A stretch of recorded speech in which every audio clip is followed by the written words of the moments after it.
పంటలు పండుతుంటే భయపడుతున్నారు.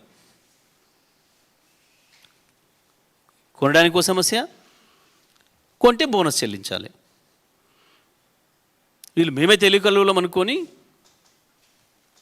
సన్నబియ్యానికి ఇస్తామని ప్రకటించారు తప్పించుకోదొబ్బడానికి. అదైతే ఏదో 1,00,000-2 లక్షల క్వింటాలతో అయిపోతాయి, అంత దొడ్డోడ్లు ఏమంటే ఇస్తారు కదా అనుకొని చెప్పిండ్రు.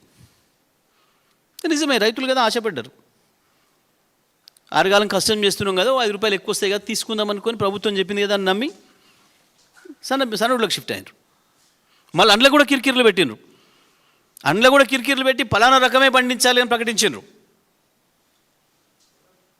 వాస్తవానికి మీరు నాకు ఒక విషయం చెప్పండి, ఇంతమంది ఉన్నారు, నాకైతే తెలియదు, నేను నిజంగా చెప్తున్నా, అబద్ధం చెప్పడం లేదు.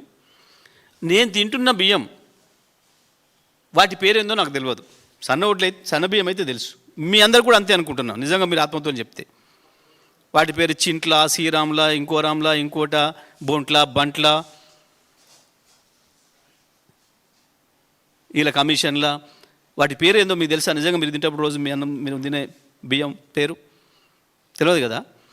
అయినా వీళ్ళు రైతాంగాన్ని ఇబ్బంది పెట్టడం కొరకు, రైతాంగాన్ని మోసం చేయడం కొరకు 5-6 రకాల సన్నోడ్లకే ఇస్తామని ప్రకటించారు. మళ్ళా ఎంత మోసం, ఎంత ద్రోహం. అయినా రైతులు వెంటనే అటు షిఫ్ట్ అయిపోయారు.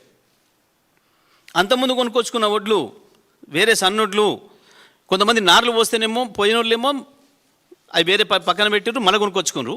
నార్లు పోసిన వాళ్ళు కూడా మళ్ళీ వేరే తెచ్చి నారు పోసుకున్నారు.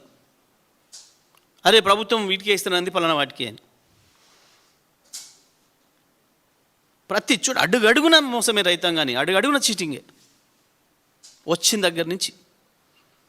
చంద్రబాబు ఎంత హింస పెట్టిండో రైతాంగాన్ని అంతకు మించిన 10 రెట్లు 100 రెట్ల హింస పెడుతున్నారు ఇవాళ వీళ్ళు.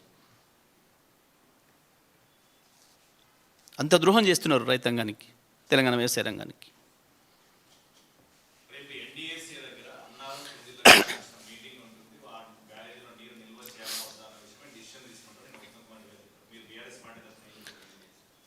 నేను ఏమంటున్నట్టే ఉత్తమ్ అజ్ఞానం పరాకాష్ట చేరుకుంటుంది. దీని చర్చ మొదలైన కానీ చూస్తున్నాను నేను, ఉత్తమ్ ఎంత అజ్ఞానంతో మాట్లాడుతున్నాడు అని. అసలు ఎన్డీఎస్ఏకి సంబంధమే లేదు,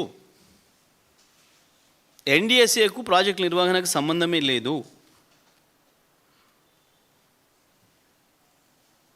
ఎన్డీఎస్ఏ మీరు నాకు ఒక మాట చెప్పండి, మీరు ఏదైనా ప్రమాదం జరిగితేనే ఎన్డీఎస్ఏ వస్తుందంటే ఇప్పటి వరకు మీకు శ్రీశైలంకి ఎన్డీఎస్ఏ వచ్చిందా? కూలింది కదా, లిటరల్గా చచ్చిపోయారు కదా, 8 మంది శవాలే తీయలే కదా ఇప్పటివరకు. ఎన్డీఎస్ఏ వచ్చింది ఆడికి, అయినా ఎస్ఎల్బిసి ఎన్డీఎస్ఏ వచ్చింది ఆడికి రాలేదు. అయినా ఇప్పుడు ఆల్రెడీ పని ప్రారంభించడం పూర్తి చేస్తామని మాట్లాడుతున్నాడు. ఉత్తమ్ ఎట్లా మాట్లాడుతున్నాడో చెప్పండి. ఇక ఈ ప్రశ్న మీరు ఉత్తమ్ వేయండి. ఇక ఎన్డీఎస్ఏ కాళేశ్వరంకు అయితే ఎన్డీఎస్ఏ అవసరమైనప్పుడు ఎందుకు ఎస్ఎల్బిసికి ఎన్డీఎస్ఏ అవసరం కాలేదు? సింపుల్, ఒకటే క్వశ్చన్. ఈ మాట ఉత్తమ్ని అడగండి మీరు. ఇక దానికి ఆయన ఆన్సర్ కరెక్ట్ చేస్తే నేను అన్న స్టేట్మెంట్ విత్డ్రా చేసుకుంటా. ఉత్తమ్ అజ్ఞానేనో ఉత్తమ్ మూర్ఖుడు అని నేను మాట్లాడే మాట విత్డ్రా చేసుకుంటా నేను, ఆయన దానికి సరిగ్గా ఆన్సర్ ఇస్తే మీకు. దానికంటే ఇంక ఇది మొదలుపెట్టిన ప్రాజెక్ట్, ముందు 20 ఏళ్ల కింద మొదలుపెట్టిన ప్రాజెక్ట్. లిటరల్గా కూలిపోయి చచ్చిపోయింది, ఆడనన్న కూలి ఏది కాలే. ఇంకొకటి, మీకు సుందిల్లా అన్నారంలో వీళ్ళు వచ్చే నాటికి నీళ్ళున్నాయి,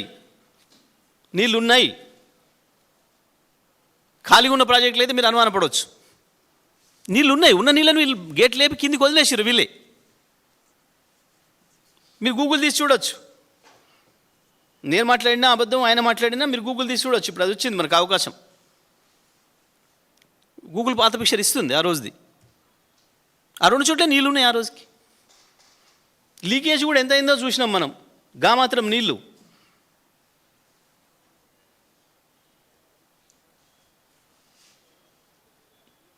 వస్తాయి, నువ్వు సొంతంగా తిప్పలవాడి కట్టుకుని ఇంటికి కూడా అప్పుడప్పుడు లీక్ వస్తుంటుంది. చేసుకోమా?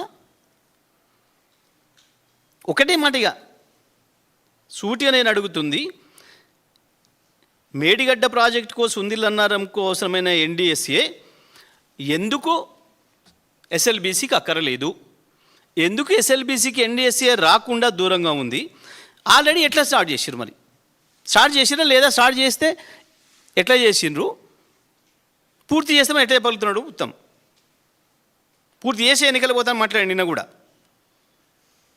చెప్తూ ఇది తెలంగాణ స్టేట్ది, అది తెలంగాణది.